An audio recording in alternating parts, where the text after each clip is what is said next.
you, Mr. Speaker. The Phoenix program for treating sex offenders is world-renowned.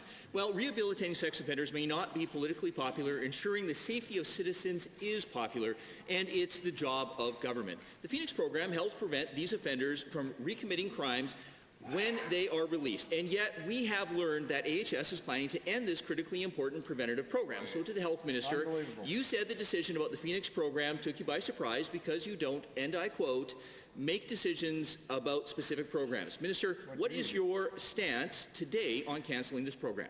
Thank you. Minister of Health.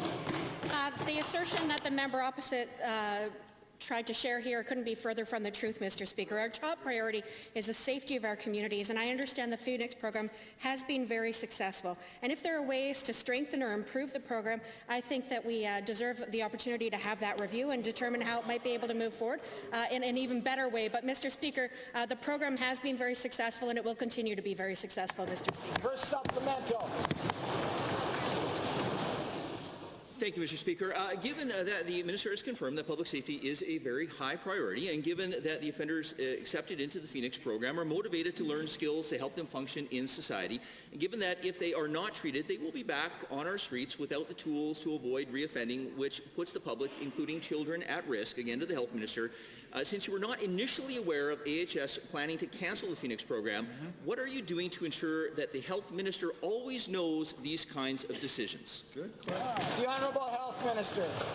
Let me be very clear. The member opposite knows nothing about the program or its future.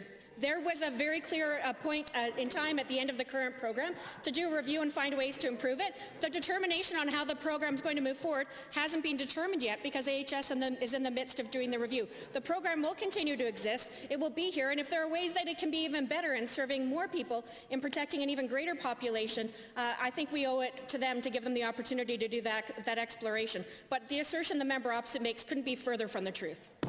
Second supplemental.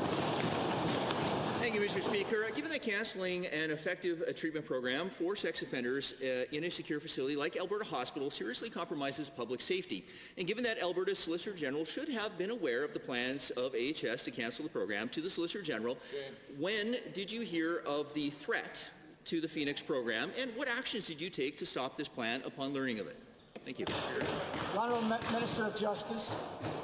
Thank you very much, Mr. Speaker, and to the member for the question. Well, as the Honourable Minister of Health has now said twice, there never was a plan to cancel the program. There is no plan to cancel the program. The program is very effective. We intend to continue the program.